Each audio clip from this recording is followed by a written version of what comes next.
Bienvenidos a la tertulia de educación universitaria de la Universidad Nacional Autónoma de México. Un servidor, Melchor Sánchez, profesor de la Facultad de Medicina, les da la más cordial bienvenida. En esta ocasión vamos a comentar un tema interesantísimo que es el asunto del numeralismo. El numeralismo y su relevancia en educación universitaria. Para ello contamos con tres invitados. En primer lugar, la doctora Silvia Latorre Frenk. Ella es licenciada en matemáticas, maestra en educación y doctora en matemática educativa, y sus líneas de formación son la matemática educativa en todos sus aspectos. Ella trabaja en la Universidad Pedagógica Nacional y es miembro del Comité Internacional de Expertos en Numeralismo para el Programa de Evaluación Internacional de Competencias de Adultos de la OCDE. Bienvenida, Silvia. Gracias. También nos acompaña Carlos Hernández García Diego. Él es investigador del Instituto de Matemáticas de la UNAM, estudió en la Facultad de Ciencias de la UNAM licenciatura, maestría y doctorado. Sus temas de interés son el análisis matemático, educación matemática, y es coautor de múltiples libros sobre el tema. Es coautor de un curso masivo abierto en línea de la UNAM con Coursera sobre álgebra básica. Hola, Carlos, buenas, ¿cómo estás? ¿Qué tal, Melchor? Muchas gracias por la invitación. Y nos acompaña también el doctor Ángel Homero Flores Amaniego. Él es profesor de carrera en el área de matemáticas del Colegio de Ciencias y Humanidades de la UNAM. Es físico por la Facultad de Ciencias de la UNAM y doctor en ciencias con especialidad en matemática educativa por el CINVESTAB en México. Y actualmente coordina el Centro de Formación Continua del CCH de la UNAM. ¿Qué tal, Ángel? Buenas, ¿cómo estás? Hola, ¿qué tal? Buenas tardes. Pues vivimos rodeados de números y la especie humana parece que tenemos un serio problema con ellos, porque nos rodean, están en todos lados. Sin embargo, nos cuesta tanto trabajo entender el riesgo de infectarnos por COVID-19, la dificultad para entender la efectividad de las vacunas en términos cuantitativos y sus riesgos. Y como decía el filósofo griego Proclo, en donde hay un número hay belleza. Entonces los números están en todos lados y ustedes que son expertos en números, pues quisiera preguntarles, empezando por Silvia, ¿a qué se refiere esto de numeralismo? ¿De dónde viene y por qué es importante para las universidades? Bueno, sí, no, honesta, yo quisiera ampliar un poquito, porque hablar de universidades solitas no creo que no tiene, nos quedamos cortos. Numeralismo yo lo entiendo como la capacidad de manejar información de índole matemática, no necesariamente numérica. Pero bueno, el término se extendió así a pesar de que en la segunda mitad del siglo pasado había gente que hablaba de alfabetismo matemático. Finalmente el término, o de cultura matemática, el término que prendió en inglés fue numeracy y pues no es el más feliz porque sugiere números, pero y las matemáticas son mucho más que números. Pero pues es el que, como la música de 620 llegó para quedarse, como el coronavirus.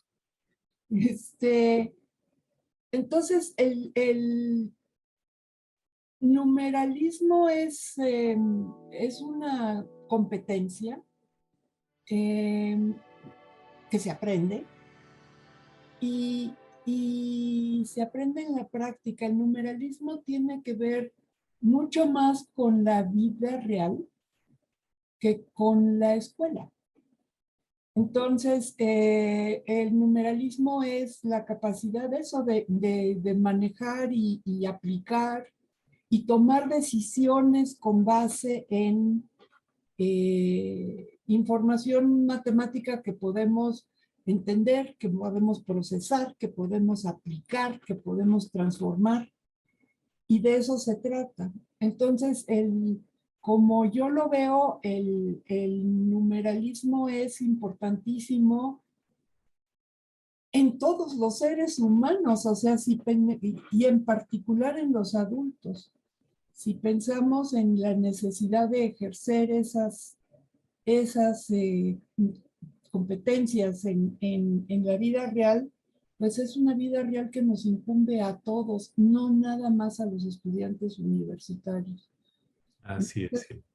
Pues para empezar, creo que eso es con lo que empezaría. Muchas gracias, Silvia. Pues, Carlos, ¿qué agregarías o qué perspectiva nos darías?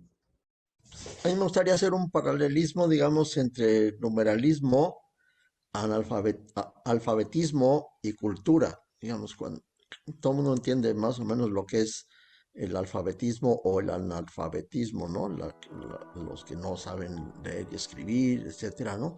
Entonces, pues, un alfabeta, pues es alguien que más o menos tiene una buena, este, manera de expresarse, la manera de escribir, manera de leer, etcétera, ¿no? Entonces, el numeralismo, pues es también alguien que conoce algo de matemáticas y es capaz también, pues, de entender y saber en su entorno las cosas que tienen que ver con matemáticas y cuando abre un periódico de finanzas y ve unas gráficas, pues no se asusta tanto, sabe qué quiere decir esto, etcétera, ¿no? Y por otro lado, también un poco más amplio es la cultura, ¿no? A mí a veces me choca cuando, digamos, estamos hablando, por ejemplo, con alguien que se dedica a la literatura o que se dedica a la música o que es profesor de alguna ciencia de humanidades. Entonces, uno automáticamente dice que ese es culto, ¿no? Porque sabe mucho de historia, sabe mucho de literatura, sabe de pintura europea del siglo XIX, se habla de los impresionistas, etcétera, ¿no? Pero no sabe nada de matemáticas ni entiende las gráficas de una periódico de finanzas. Entonces, pero en cambio, el hecho de que uno sepa matemáticas y entienda ciertas cosas o lo que sea, pues eso lo ven, bueno, no, pues es que las matemáticas es esa parte. Pero maestro, pues si lo que tú estás haciendo, o sea, no tiene chiste decir que eres culto cuando es tu profesión, ¿sí? Entonces, es culto es alguien que sabe más de más allá de su profesión y no nada más su profesión. Entonces, pues son esas tres cosas, numeralismo, alfabetismo y cultura, que yo las siento así como muy, muy ligadas. Gracias, Carlos. Ángel, Hola, ¿qué tal? Gracias por la invitación. Voy a empezar con una definición de numeralismo. La primera ocasión en que yo me topé con este término fue más bien en términos de una alfabetización matemática. Y esto lo estábamos viendo cuando revisamos el marco teórico de PISA. Después, cuando me hicieron la invitación para venir al programa, me topé con el término numeralismo y haciendo una indagación somera, llegué a que era, es decir, el equivalente es la alfabetización matemática que utilizan en la OCDE, en el PISA. Voy a permitir leer esta definición, no es mía, pero la tomé de uno de los artículos. Dice, el término numeralismo describe tanto el cúmulo de habilidades, conocimientos, creencias, disposiciones y hábitos de razonamiento como habilidades generales de comunicación y resolución de problemas que la gente necesita para lidiar de manera efectiva situaciones del mundo real o tareas de interpretación en las que se tengan involucrados elementos matemáticos y cuantificables. Esto está más o menos en el tenor de lo que han dicho estos compañeros, ¿no? Pero hay otra definición que tiene que ver exclusivamente con el ámbito escolar. Y esto lo tomé de un artículo de Nueva Zelanda que dice: numeralismo es el conocimiento, las habilidades, los comportamientos y las disposiciones que los estudiantes necesitan para utilizar la matemática en una amplia gama de situaciones. Implica el reconocimiento y el entendimiento del papel de la matemática en el mundo y el tener la disposición y la capacidad de usar el conocimiento y las habilidades matemáticas a propósito. Ahora bien, después de leer un poco sobre esto, recordé la definición de educación matemática que hemos estado usando desde hace, no sé, alrededor de 10, 15 años, y está muy en términos de estas definiciones de numeralismo. Y para nosotros, en el modelo de intervención didáctica que estamos utilizando en CCH, para nosotros educación matemática es el acervo de conocimientos matemáticos y su uso correcto en la toma de decisiones o en la resolución de problemas en contextos tanto matemáticos como no matemáticos. Entonces, si lo vemos así, cuando se habla de numeralismo, yo muy bien lo puedo traducir al concepto de educación matemática que estamos usando. Y aquí lo dejo. Y bueno, gracias. Gracias, Ángel. Sí, pues es que ahorita que lo mencionas, yo había escuchado el término de alfabetismo numérico, alfabetización cuantitativa. En investigación, en medicina, usamos mucho esto, ¿no? Del manejo de datos cuantitativos y cómo interpretarlos y cómo aplicarlos. La primera vez que vi la palabra como tal fue precisamente en un artículo de Silvia en la Revista Mexicana de Educación, de Investigación Educativa, que así se llama, numeralismo, un asunto que incumbe a todo el mundo. Y Silvia le pone entre paréntesis, sí, también a usted, a quien las matemáticas lo aturden, aludiendo a esta cuestión pues cultural y social que comentó Carlos hace un momento, ¿no? Yo creo que el término, independientemente del término que usemos, la capacidad y habilidad, competencia, también aquí ya ven que hay controversia. Cada experto que le preguntas la diferencia entre competencia, desempeño, etcétera, también hay controversia, pero al final del día es algo que como seres humanos tenemos que saber hacer para ser buenos ciudadanos. Pues les agradezco muchísimo estos comentarios iniciales. Seguiremos en los siguientes bloques. A continuación, vamos a escuchar a unos colegas sobre si utilizan las matemáticas en sus labores docentes, profesionales y en lo que hacen día a día.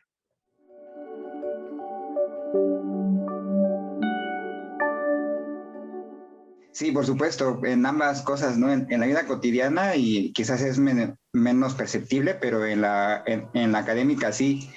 Y tanto en las clases de construcción como en las de cómputo, las de AutoCAD, siempre usamos mucho las matemáticas.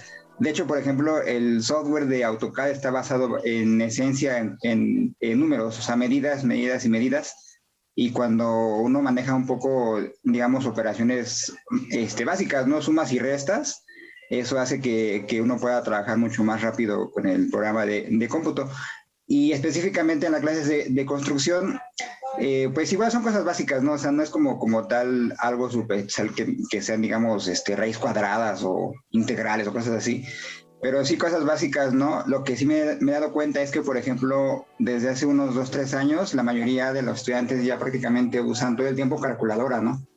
Y a veces sí me causa un poco de ruido porque, pues digo, son actividades súper cotidianas, ¿no? Que de repente, ¿cuánto es no sé, o sea, 15 más 30, ¿no? Para una medida de algo en particular, de algún objeto constructivo.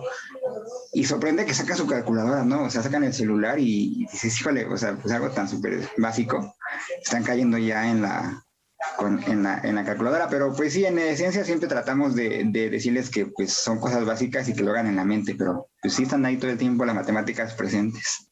Bueno, mira, en la clase de microeconomía es totalmente necesario hacer uso de las matemáticas. ¿De qué manera? Uno, hay que hacer operaciones básicas, multiplicación, división, suma, resta, para comparar precios, para poder conocer los valores absolutos de los precios que se ofrecen en el mercado, por ejemplo, y estructuras porcentuales, que es, si yo tengo un ingreso de cierta cuantía, ¿cuánto voy a dedicar a cada una de las gastos para satisfacer las necesidades como consumidor? Esos son ejemplos de cómo se pueden usar en esta materia específica de microeconomía. Y incluso algunas tasas de crecimiento que pueden ser cómo se incrementó la tasa de tu ingreso personal del año pasado con respecto a este año. Entonces hay que calcular una tasita de crecimiento, que son ejercicios que se aplican en esta materia. En términos de, por ejemplo, mi ingreso en términos de lo que es la nómina, menos los descuentos, cuál es mi ingreso disponible, y de eso cómo lo voy a distribuir en mis gastos personales, tanto para lo que voy a usar de pagos de servicios, alimentación, vivienda, etcétera, y cuánto voy a ahorrar. Este sería como el ejemplo en mi vida como profesional. Y en mi vida diaria, pues todo el tiempo, ¿no? Vas al súper a comprar cualquier cosa, pues necesitas comparar los precios, qué me conviene, cuál es la verdura o la fruta que está de temporada, porque generalmente son más baratos. Entonces todo el tiempo tienes que estar haciendo uso de las aritméticas o de la matemática en general, todo el tiempo.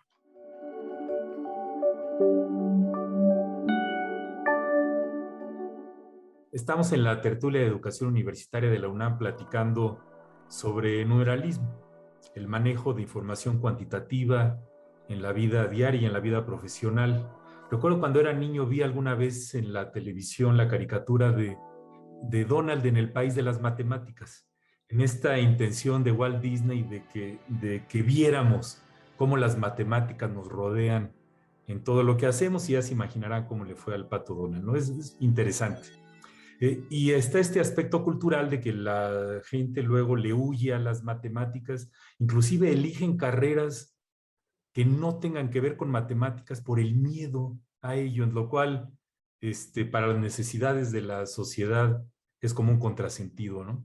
Y se atribuye a Galileo Galilei haber dicho, si yo fuera otra vez a empezar mis estudios, seguiría el consejo de Platón y comenzaría con las matemáticas. Entonces, la pregunta en este bloque, Ángel, es, pues, ¿cómo se enseñan y evalúan estas habilidades de manejo de información cuantitativa y cómo o deberían de integrarse explícitamente en los currículos? ¿Cómo integrar eso, Ángel?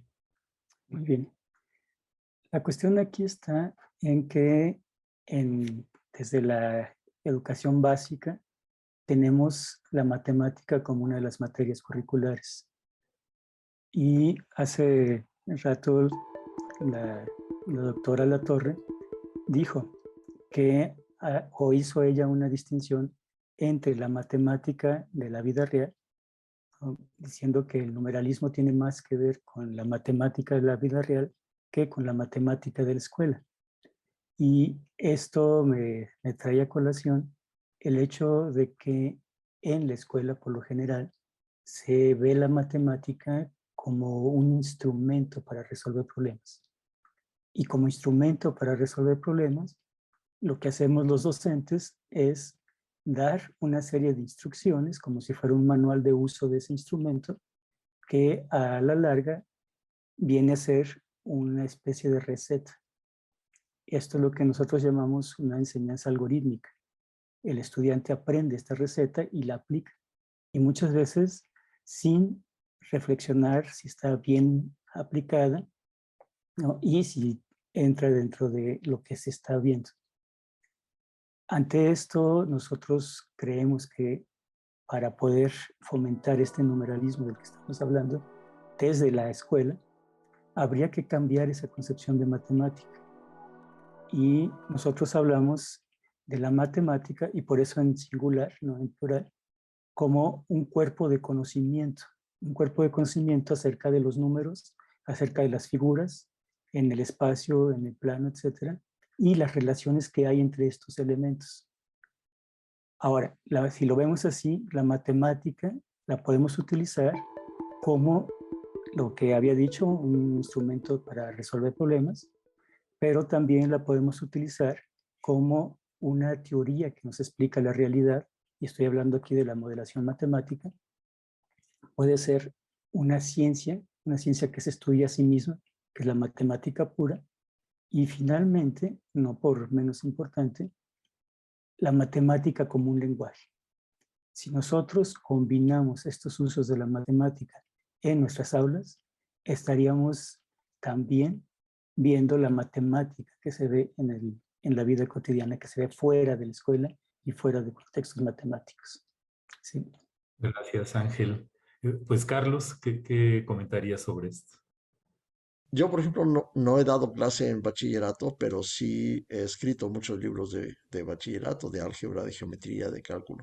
Y siempre tratamos, cuando es posible, cuando introducimos un tema nuevo, o un algoritmo nuevo o una práctica nueva, empezar pues con un ejemplo lo más aterrizado posible. Entonces uno plantea un problema lo más aterrizado posible, lo resuelve pues como se pueda y ya después se explican, digamos, cuál es el algoritmo, o cuáles son las fórmulas o cuáles son las herramientas que hay que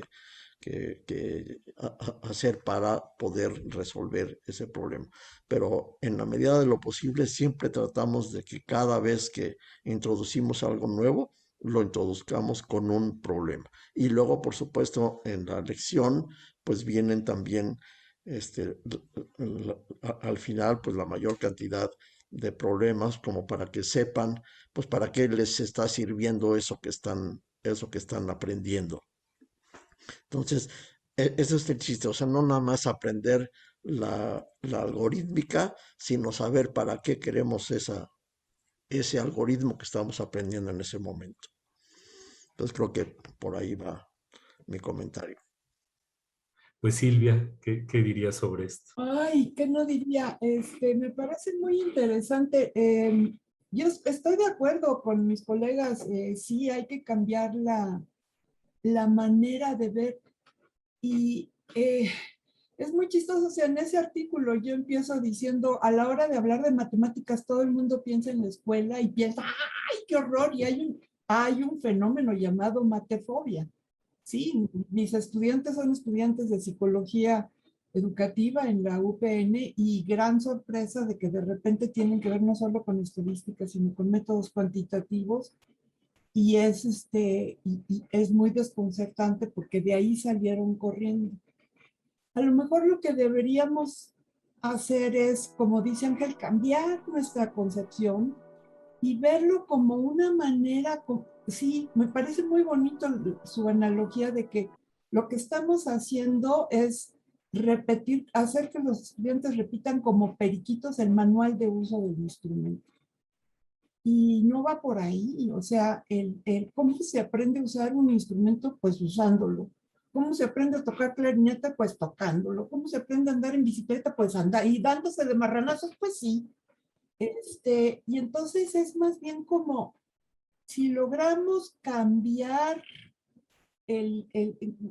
a mí me tocó participar en un experimento muy interesante en una escuela de medicina, justamente una escuela que empezaba, y empezaba una escuela de medicina como con la idea, que tenía la idea de formar médicos comunitarios y digamos, primer nivel. Y las matemáticas que hicimos ahí fueron un taller que llamamos taller de razonamiento cuantitativo crítico, que más bien se trataba, sí, teniendo en la cabeza de qué van toda la teoría y las matemáticas formales y todo, pero sobre todo, ¿qué les va a servir?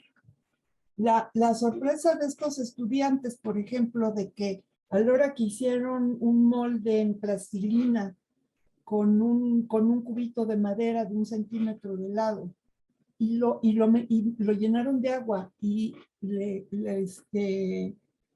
vieron con una jeringa cuánta agua ahí había y descubrieron que era 1 mililitro, eran unas caras maravillosas, maravillosas. Digo, a todos los maestros nos ha tocado ver que de repente caen quijadas y se abren ojos porque se descubre algo bonito.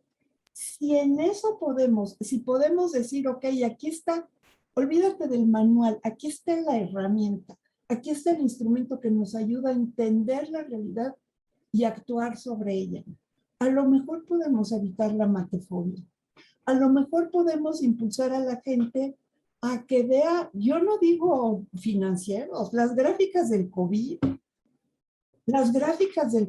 que podamos ver que, o sea, todos deberíamos estar viendo estas gráficas internacionales, las de Oxford o las de John Hopkins, porque es algo que nos incumbe. Digo, estamos aquí en este medio justamente porque el coronavirus nos ha cambiado la vida y podemos seguirle la traza a esto que nos está cambiando mediante gráficas, mediante mediante esta cosa de comprender la herramienta para comprender la realidad. No la única, ni siquiera la mejor, pero una muy buena. Tampoco podemos decirnos que es la única manera de entenderlo. Es una buena, que se puede complementar con otras, sí. Pero pues si lo sacamos del contexto de la vida, se convierte nuevamente en un manual para usar un martillo. Así es. Sí, pero hay una frase anónima que dice, las matemáticas es como el amor, es una idea simple, pero se puede hacer complicada. Lo que pasa es que el solo término de matemáticas lo tenemos ligado con esta vivencia experiencial de algo difícil, de algo complejo, y de algo que es de lo que se queja mucha gente, que no tiene aplicación en la vida real, cuando lo que estamos diciendo ahorita es que precisamente el numeralismo le da significado a esta manera, pues, de enfrentarse al mundo, ¿no? Hay en medicina a mí me gusta mucho el tema este del uso de la evidencia publicada para tomar decisiones médicas. Y eso implica poder evaluar críticamente la literatura científica publicada. Entonces, cuando sale cualquier trabajo de investigación y de repente ponen intervalos de confianza, desviación estándar, error estándar de la media, a veces la gente pone ojos de plato y dice a mí mejor muéstrame la gráfica. Y en otro tertulia hablamos sobre ciencia de datos, ¿no? Y cómo todo estas divisiones artificiales disciplinarias que hemos hecho por tanto tiempo y que han hecho tan difícil la integración de las disciplinas, pues ahora sí que ya nos alcanzaron, ¿no? El calentamiento global, por ejemplo, ahora que están repartiendo los premios Nobel, pues las ciencias de la complejidad y todo el manejo cuantitativo de información para poder estimar, ahora sí que cuánto le queda a nuestro planeta enfermo. Pues les agradezco muchísimo estos comentarios. A continuación, vamos a pasar a una pausa. Invitamos al público a contactarnos a través de los sitios virtuales que aparecen en pantalla.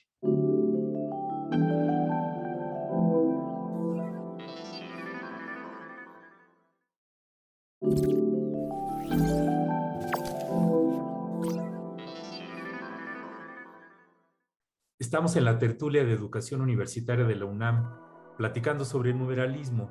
En otros episodios de la tertulia hemos hablado de ciencia de datos, ciencias de la complejidad.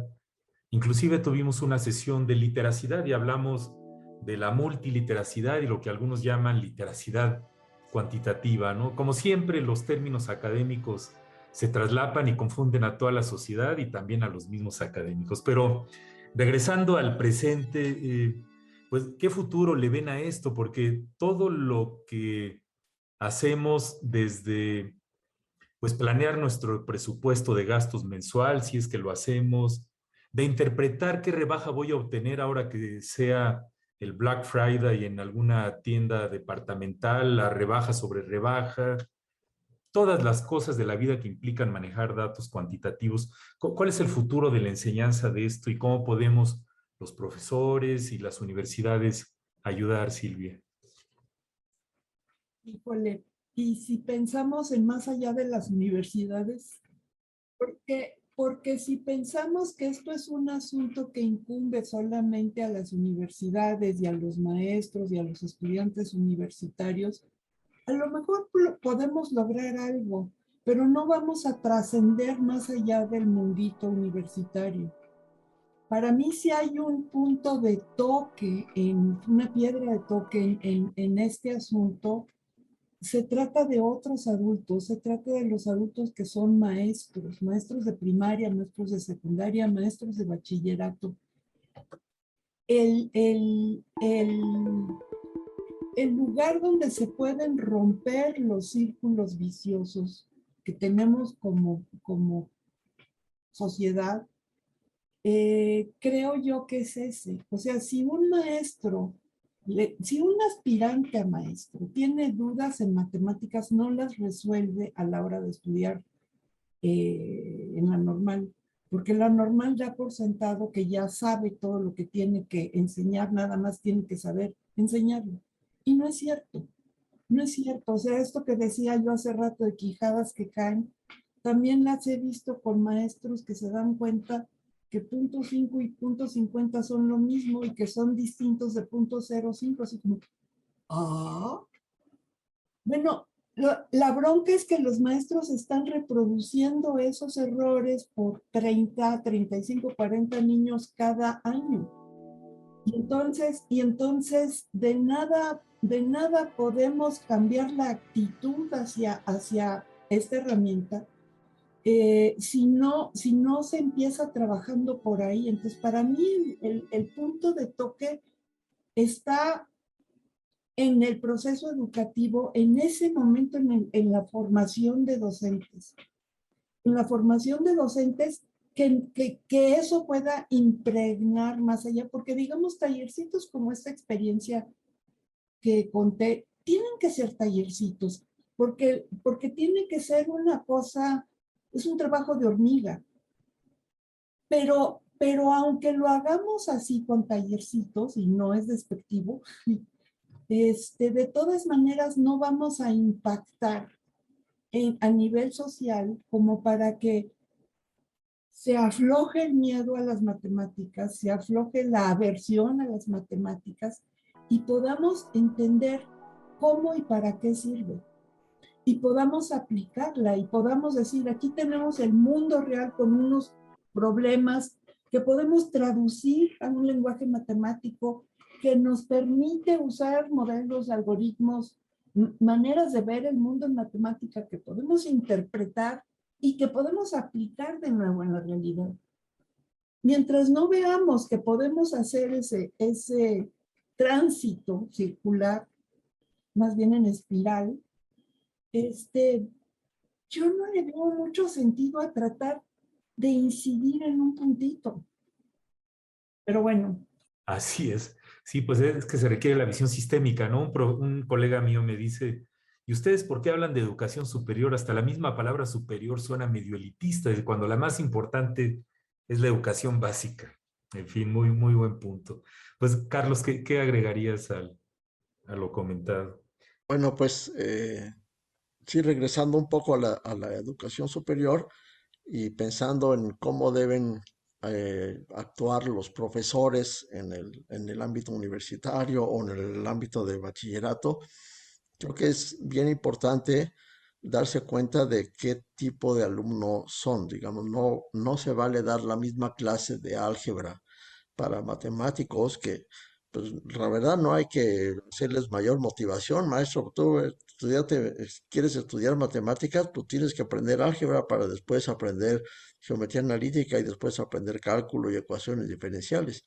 Pero si les damos álgebra a los arquitectos o a los ingenieros o a los economistas, pues más vale que sí los convenzamos de que tiene sentido que aprendan álgebra. Y entonces es otra vez, como lo comenté hace rato, importante siempre tener presente las actividades y las aplicaciones que pueda uno obtener con esas cosas de álgebra que estamos enseñando. Y lo mismo si estamos enseñando cálculo o ecuaciones diferenciales. No nada más así se resuelven las ecuaciones diferenciales, sino para qué le sirve a un economista saber ecuaciones diferenciales o a un ingeniero, ¿no? Entonces, si estamos enseñando estadística a los médicos, pues más vale que les estemos enseñando eso que comentabas hace rato, pero no nada más de qué cosa es un intervalo de confianza y ponerles ejemplos de control de calidad. Pues mejor les ponemos ejemplos de, bueno, mira, maestro, estás comparando dos medicinas, cuál vacuna es más eficiente de la otra, y pues necesitas hacer muestreos y necesitas hacer intervalos de confianza, etcétera, y entonces eso es lo que te va a decir cuando una medicina pues es mejor que la otra. Entonces, que nunca se nos olvide cuál es nuestro público objetivo, de manera que la materia que estemos impartiendo tenga sentido para esos estudiantes y no nada más que estén aprendiendo algoritmos porque sí. Gracias. Sí, Carlos, muy, muy buen punto. Es que el contexto es importantísimo, ¿no? Cuando en medicina aprendemos el concepto de pH y que nos dicen es el logaritmo negativo de la concentración de iones hidrógeno, pues de lo abstracto no pasa, y cuando tienes un paciente que tiene alteraciones del pH de la sangre, de su acidez, entonces ya adquiere significado, ¿no? Qué importante es darle contexto a las cosas. Ángel, ¿qué agregarías? Bueno, creo que hay mucho todavía de dónde jalar.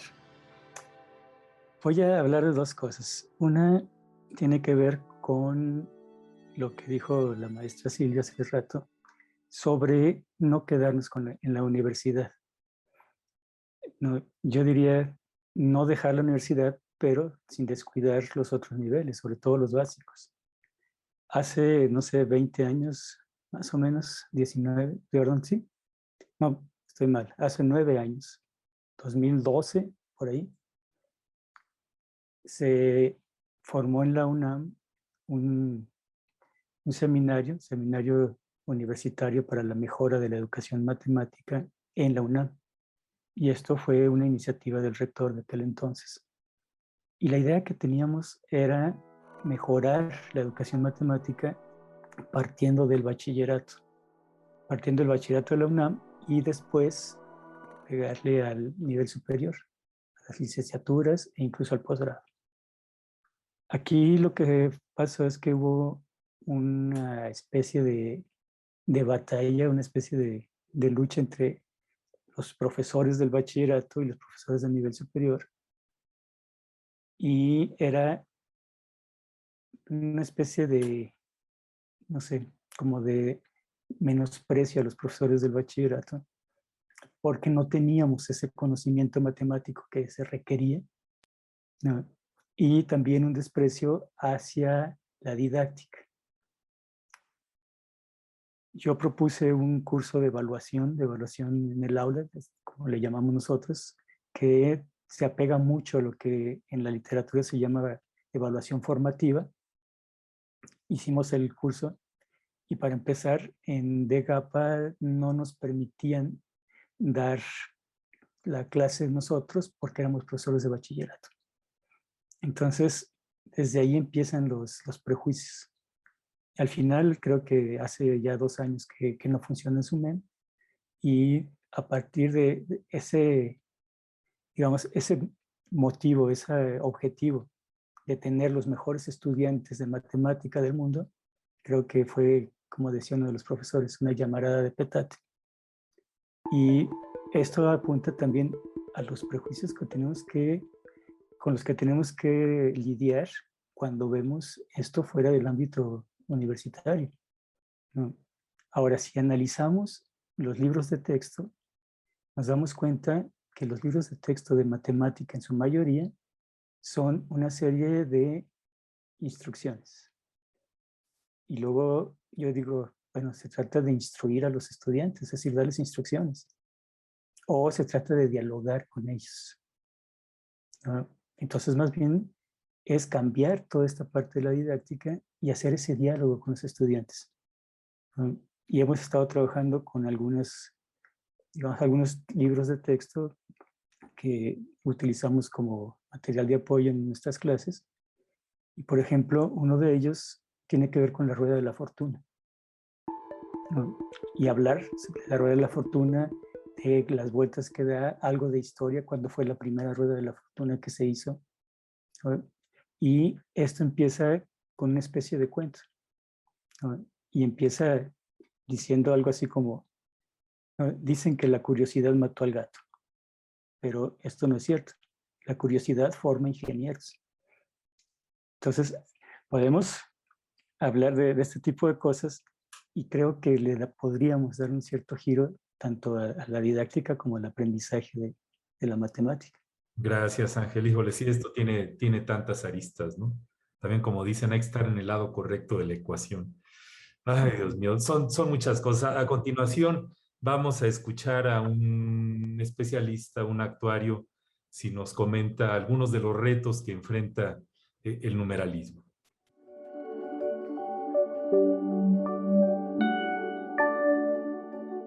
Desde mi punto de vista, los retos que enfrenta el numeralismo se encuentran asociados con nuestra modernidad. ¿A qué me refiero? Tiene que ver con la cantidad de información a la que estamos expuestos diariamente y, por otro lado, la inmediatez de la misma.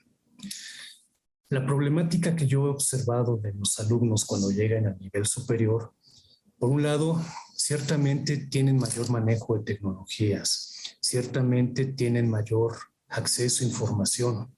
Sin embargo, los alumnos no saben realizar búsquedas útiles desde mi punto de vista. De la misma manera, utilizan o se limitan a utilizar ciertas fuentes de información, los cuales se limitan al estudio o la consulta de las primeras fuentes que aparecen en sus búsquedas y no realizan un análisis profundo de la información que llegan a tener en sus manos, lo que en consecuencia origina que acepten conclusiones que no son propias o aceptan como propias conclusiones que no son de ellos, lo cual en cierta forma los lleva a cierta forma de pensamiento que a lo mejor pudiera ser una forma de pensamiento que no es la que esperaríamos de un estudiante universitario, ese pensamiento crítico, ese desarrollo de pensamiento crítico. Por otro lado, como docente, enfrentamos también el mismo reto. Al igual que los alumnos, que solamente nos limitamos a ciertas fuentes, también muchas veces como docentes reproducimos los mismos patrones con ellos. Creo que como docentes tenemos la responsabilidad de instruir, de orientar a nuestros estudiantes a que aprovechen mejor la información, a que la interpreten mejor, a que realicen un proceso de interiorización que les permita tomar mejores decisiones basados en un análisis numérico.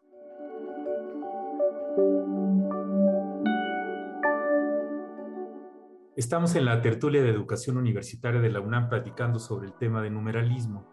Y como ya comentamos, esto tiene que ver no nada más con la educación universitaria, que ha sido el foco de la tertulia, sino con la educación del ser humano, ahora sí que desde el principio de su vida hasta esto que llaman el currículo de 60 años, que es la educación continua de todos nosotros, que ejercemos alguna profesión o que nos dedicamos a contribuir algo en la sociedad.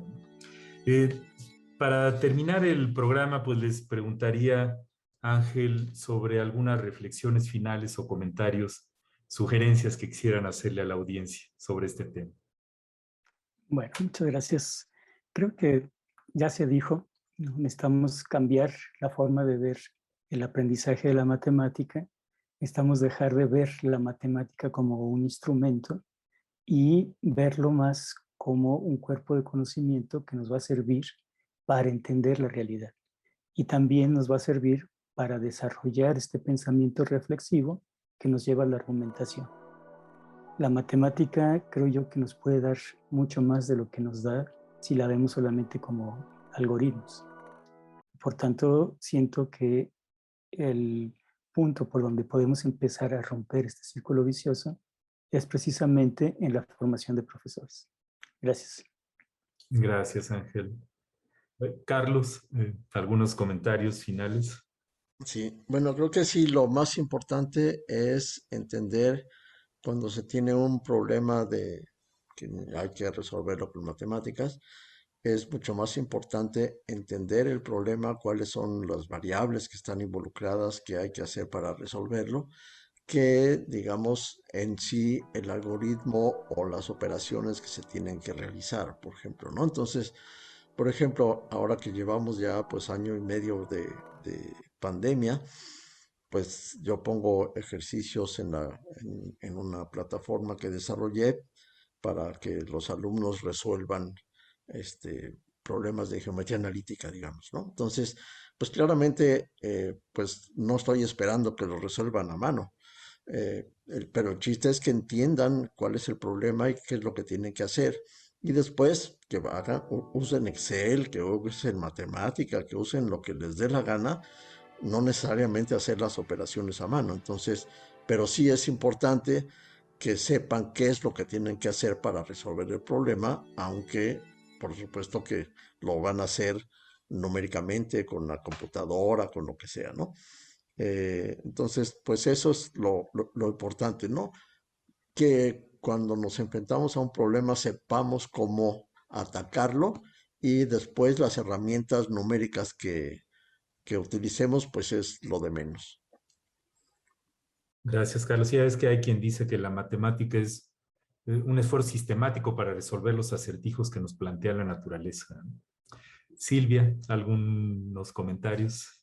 Pues, híjole, sí, me impresiona esto que digo, no me sorprende, pero me gusta cómo lo expresan los colegas. El chiste es entender, ¿no? O sea, pienso, por ejemplo, si yo le doy a un estudiante a partir de secundaria, yo creo que de cualquier nivel, y le digo,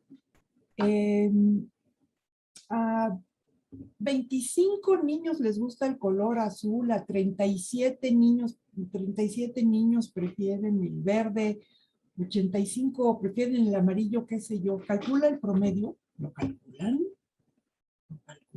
con calculadora o a mano o con Excel o con lo que sea. ¿Qué significa? Le sale un promedio de 120 o de 37.2. ¿Qué significa eso? Ah, no sé. ¿Eso dio la calculadora? ¿Así salió? Yo no sé. Eso es una cosa de actitud, o sea, como dijo el especialista hace ratito, de aceptar lo que dicen otros o lo que dice una calculadora sin entender, sin hacer lo propio. Es un problema muy, muy amplio y es un problema que tenemos que atacar a fondo. A mí me llama mucho la atención cómo cuando he trabajado con expertos en numeralismo, cómo en los distintos países esto pertenece al área de la Secretaría de Trabajo, algunos, porque es la capacitación para el trabajo. En otros países pertenece al campo de lo que sería aquí la Secretaría de Educación Pública, porque pertenece. Y yo digo, ¿y por qué no a la Secretaría de Gobernación? ¿Por qué no formar ciudadanos conscientes, críticos, que usen, que entiendan la realidad? Pues más en China, más en China. Pero sin que pretender hablar mal de un pueblo maravilloso. Pero el asunto es, mientras sigamos cultivando la matefobia y por lo tanto las matemáticas como algo ajeno a nosotros, que nos persigue, como los algoritmos en la elección, ya no me acuerdo cuál. Es que hay un algoritmo y los algoritmos son unos monstruos espantosos que se meten y nos tergiversan la vida. Pues entonces no hay mucho que hacer, no hay mucho que hacer. Más bien como que tenemos que bajarle a la presión, al miedo y tomar de a chiquito, de a poquito, en la práctica y ver cómo, sí, cómo hay una herramienta toda. Por cierto, ahí está el manual, chido, ahí está el manual, cuando lo necesites, ahí está el manual, pero primero ve para qué sirve. Así es. Sí, este contraste, ven que también se habla mucho de las llamadas habilidades blandas, ¿no? Cuando las también mal llamadas habilidades duras que se podrían caer en el manejo de información cuantitativa depende del contexto y del problema, pues pueden ser tan o más importantes para enfrentarla. Todavía tenemos un par de minutos. Por ahí hay una frase que dice que es imposible ser matemático sin ser un poeta en el alma. Eso lo dijo una matemática rusa, Sofía Kovalevskaya. ¿Cómo conciliar esta cuestión de lo cuadrado, lo cuantitativo, lo aparentemente rígido de las matemáticas, con la belleza, con lo cualitativo, con esta otra parte de la vida de la cual somos parte? Pues, ¿quién quisiera comentar sobre eso? Silvia, porque ahora nos quedan un par de minutos. Pues ¿cómo se aprende a tocar el clarinete? Tocando el clarinete, o sea, ¿cómo se le entra a una cosa así? ¿Cómo se le entra a lo cuadrado para ver lo no cuadrado? Pues viéndolo. ¿Y cómo se le entra a lo no cuadrado para, o sea, no compartimentalicemos la vida, ¿no? tan bello es una sucesión de números primos como un colibrí, una flor, creo yo. Sí, sí. Si me permiten. Claro, Ángel, tenemos un minuto todavía. Dime. Perfecto. Sí, voy a leer solamente 2 párrafos de la introducción de uno de los textos que tenemos sobre funciones periódicas. Y dice así: movimiento periódico, lo que empieza termina, solo para volver a empezar una y otra vez hasta el cansancio, hasta el infinito.